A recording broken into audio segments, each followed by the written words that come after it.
Fala galera, tudo certinho? Vamos lá, né? A aula aqui vai ser destinada para minha turma do 5º ano da SOPES. A gente está tratando aí de direito sucessório e hoje a temática é bem interessante. A gente vai falar um pouquinho, e aí o assunto é bem enxuto, de herança jacente, herança vacante e direito de petição, é o que chamamos de petição de herança, que é uma ação. Vamos entrar um pouquinho, quando eu estiver falando de petição de herança, a gente vai falar um pouquinho de processo, não deixa de ser processo, porque é uma ação, né, que é cabível nesse instituto. Mas antes da gente começar, aproveitar aí 30 segundinhos para dizer, olha, já está bem encaminhado aí a correção da avaliação da 3ª unidade, e eu não vou demorar para colocar, como eu demorei para colocar a 2ª unidade, fiquem tranquilos.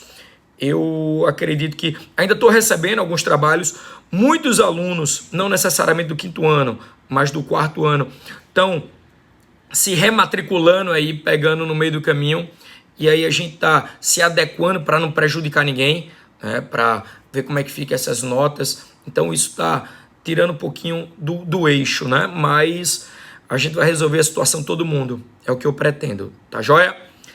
Pois bem, pessoal, vamos falar um pouquinho sobre herança jacente e herança vacante. Eu tenho certeza que todo mundo já escutou ou escuta muito por aí, dizendo, olha, se o cara faleceu, não deixou nenhum herdeiro, não deixou nenhum testamento, o patrimônio do cara vai ficar para o Estado. E muito cuidado, porque a lógica é essa, mas existem inúmeros detalhes que a gente precisa saber. Primeiro, que não é o Estado propriamente dito, Estado no sentido estrito da palavra, é o Estado no sentido lato, né? Porque o Estado no sentido lato, ele compreende município, ele compreende o Estado propriamente dito no sentido estrito e compreende a União. Então a gente vai ver que esse patrimônio ele pode ficar ou para o município, eu vou chegar lá, ou para a União, né? Mas tudo isso vai depender de uma série de fatores. Então vamos com calma entender isso, que está previsto lá no 1819 até o 1823. São poucos artigos. Mas antes de ler com vocês, deixa eu dizer de uma forma mais informal como isso funciona. Imagina que o sujeito morreu, que todo mundo já sabe, a abertura da sucessão ela se dá com a morte. O sujeito morreu. Das duas, uma. Ou o sujeito ele tem um testamento, e aí vocês já sabem que aquele sujeito ele pode testar como regra, se ele tem algum herdeiro legal, até 50% do seu patrimônio, deixou lá, fez um contrato, fez um testamento. Beleza, essa é uma situação. Ou aquele sujeito ele não tem testamento nenhum, ou por mais que tenha, parte do patrimônio vai ficar para os seus herdeiros legítimos, certo? Aquilo que está previsto na lei, ou como queiram, os legais que a lei estabelece. Massa. Beleza, Rodrigo, isso aí eu já sabia, tu já vinha falando isso pra gente. Mas vamos lá. Imagina a situação em que o sujeito ele não deixou nenhum testamento e o sujeito ele não tem, ou pelo menos até então não apareceu, é desconhecido, qualquer herdeiro legítimo.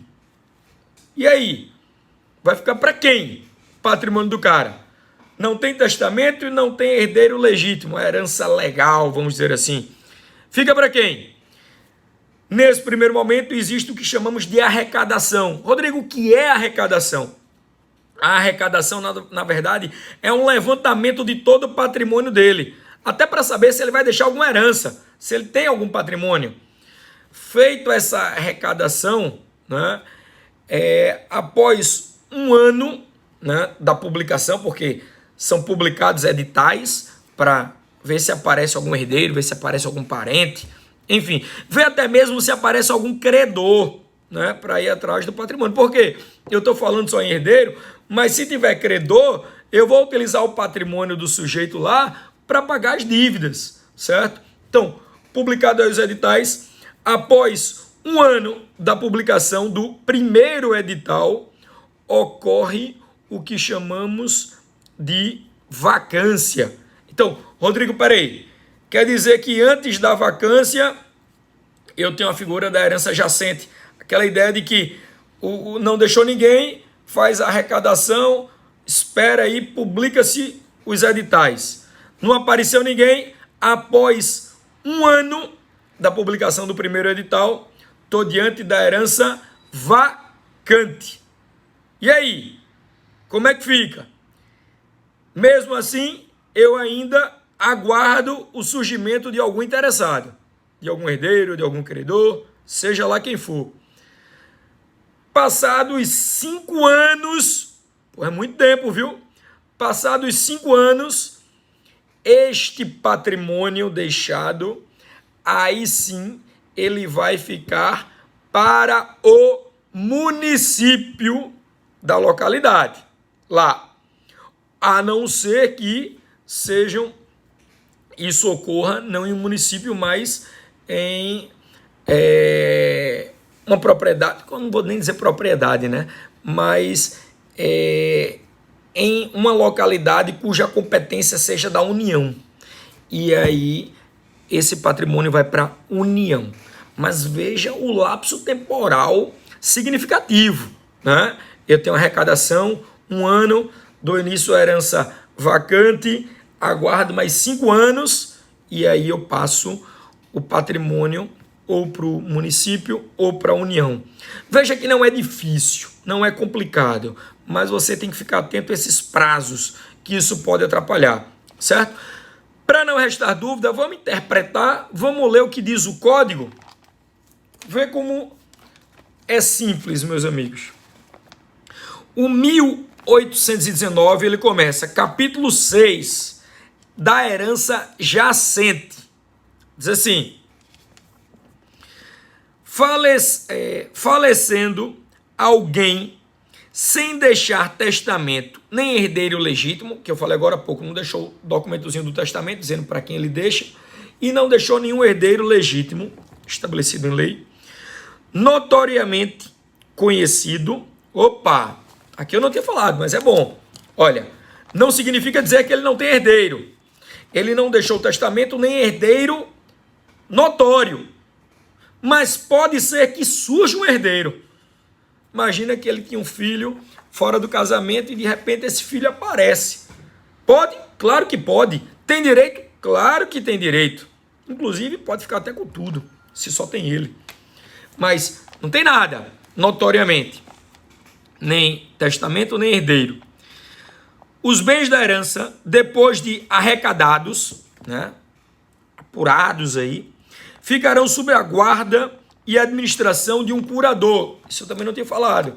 O juiz, ele nomeia um curador. E aí, se não tem herdeiro, se não tem testamento, esse curador, ele será um curador judicial. Judicial porque foi nomeado pelo juiz. Então, tem lá um curador. Veja, cuidado. O patrimônio não vai ficar com este curador, tá? O curador, ele vai apenas administrar para ver se aparece algum interessado nesse lapso temporal. No primeiro momento, aí 1 ano, depois mais 5, não apareceu ninguém, vai para o município ou para a União. Segura aí. Então, o juiz, ele nomeia um curador para administrar. Cadê? Até a sua entrega ao sucessor devidamente habilitado ou a declaração de sua vacância. Então, perceba que, nesse primeiro momento, eu tenho a herança jacente. Na herança jacente, presta atenção, herança jacente, o cara morreu, houve a arrecadação dos bens, nomeia-se um administrador que é um curador. O curador fica com os bens, certo? Até aparecer algum sucessor ou até dar início à herança vacante, certo?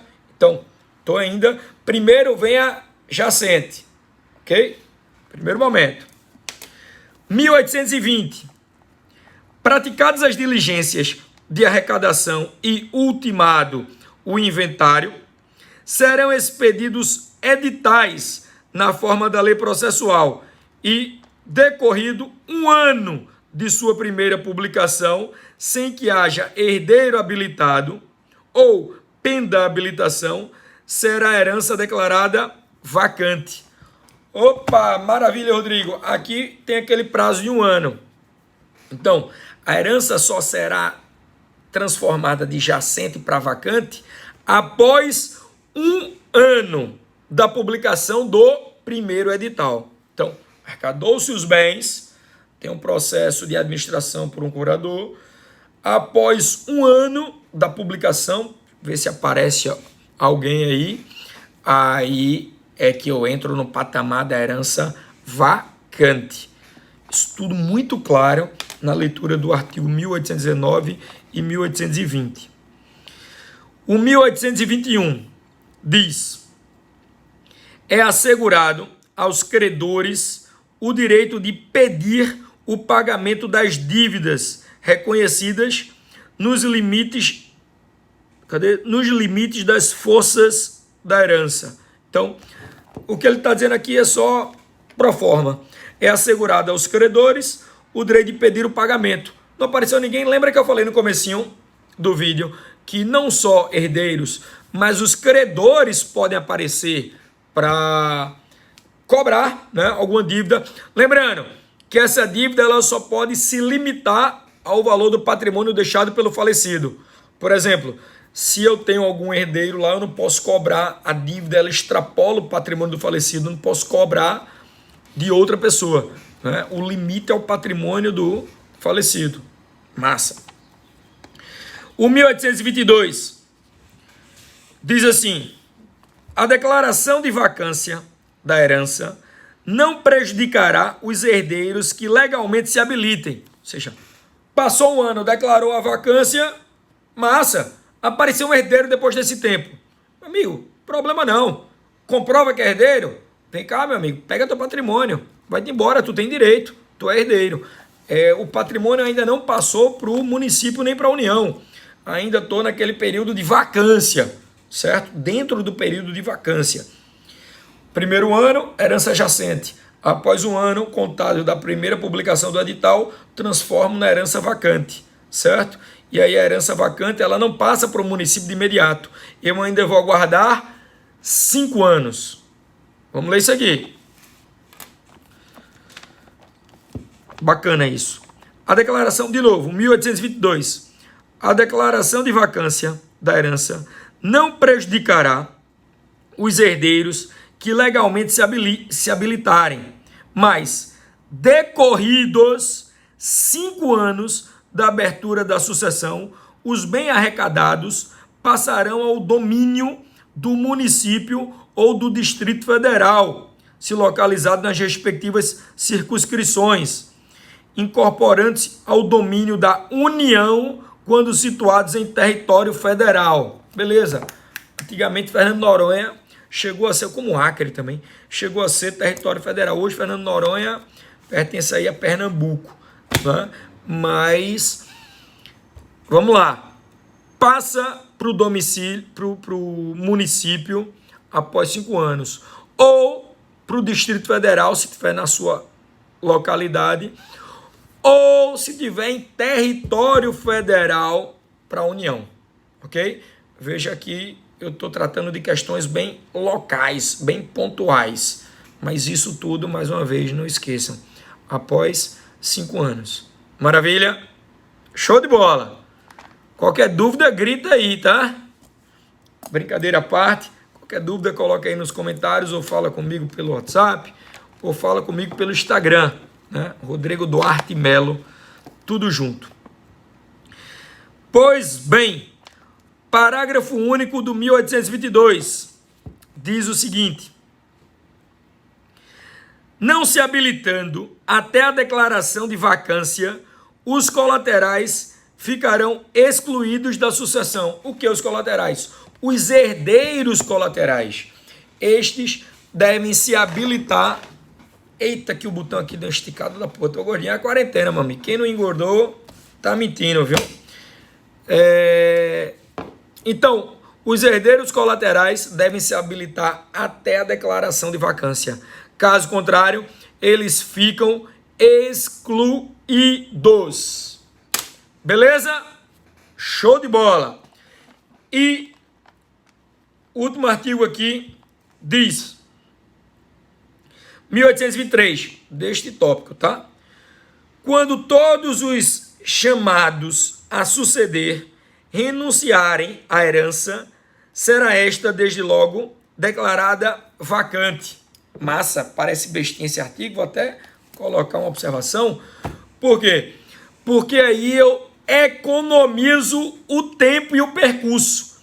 Então, quando tem um herdeiro, mas todos renunciam, é como, entre aspas, eu tivesse uma herança vacante desde já. Na verdade é como não, a própria lei diz já vai ser uma herança vacante, mas sem a necessidade de esperar um ano da herança jacente e o início da herança vacante. De cara, eu já vou para a herança vacante. Beleza? Passo para o município, para a união de cara? Não, porque pode ser que apareça alguém interessado. Então, esse tempo aí, ele é importante para preservar o direito de algum herdeiro desconhecido. Beleza até então? Massa. Mas vamos lá para um outro tópico aqui, que está logo na sequência. Petição de herança, que vai lá no 1824. Antes de ler aqui, talvez eu nem leia tudo aqui, mas antes de ler, o que é a petição de herança? É o direito de algum sujeito interessado que foi prejudicado, porque não sabia que estava tendo um inventário, coisa do tipo, desse sujeito peticionar. Opa, mas como assim peticionar? Calma, por mais que o nome seja petição de herança, isso é uma ação, é um processo, onde ele vai se habilitar para receber o que ele tem direito. É a figura da petição de herança. Beleza? Vamos ler, que aí a gente esclarece melhor. O 1824 diz assim, ó, o herdeiro pode, em ação de... Perceba que o próprio código ele já tranquiliza a gente, já diz que é uma ação mesmo.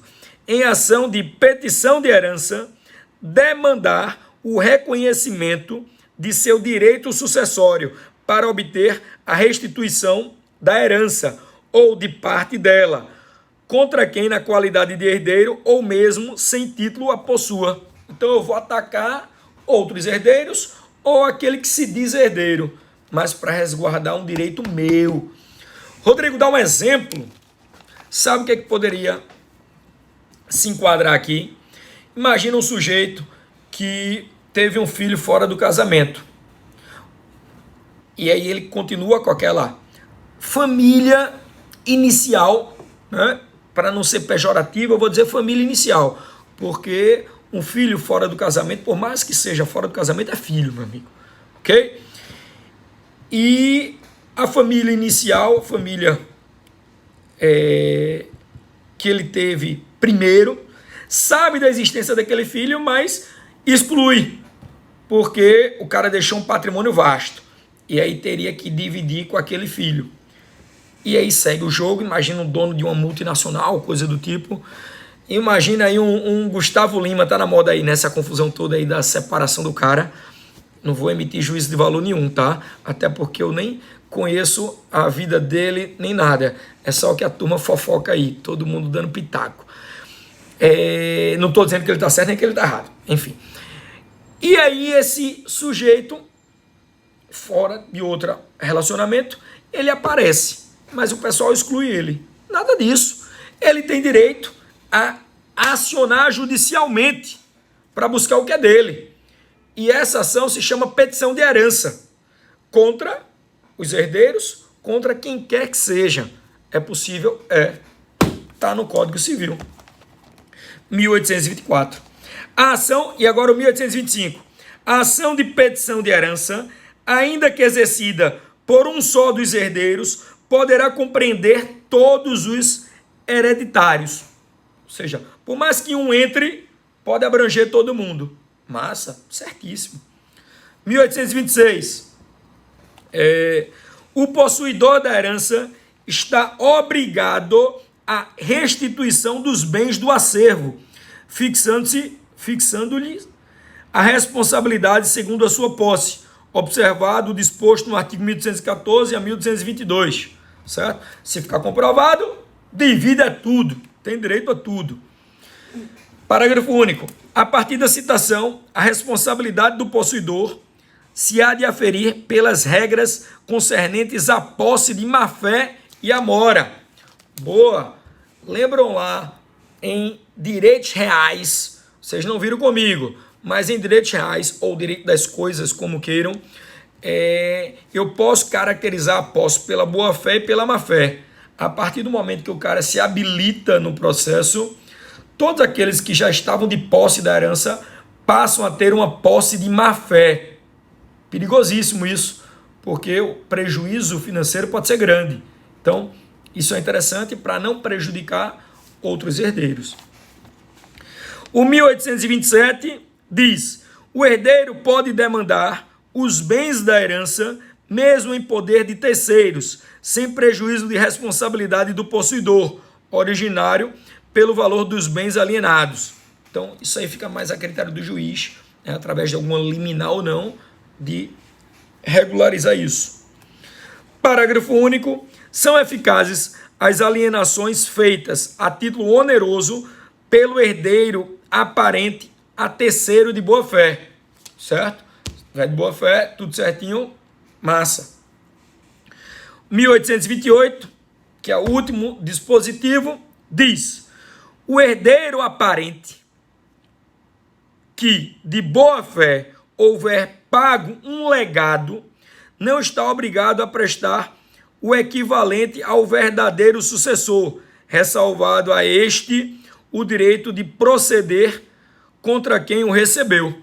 Certo? Se o cara tava... Veja que a boa-fé dá uma segurança muito grande, né? Então, pessoal, em cima disso, vimos aqui hoje, neste vídeo, herança jacente, algo bem simplório, herança vacante, certo? Posteriormente, quem fica com o patrimônio, seja município, Distrito Federal ou mesmo a União, e vimos que para resguardar todo esse direito eu tenho a petição de herança, certo? Assunto interessantíssimo que conseguimos ver, mas ao mesmo tempo enxuto, que conseguimos ver aí em um vídeo bem direto. Beleza, meus amores? Forte abraço aí e em breve eu tô lançando aí a nota de vocês. Qualquer dificuldade, estamos às ordens. Ok? Beijo no coração.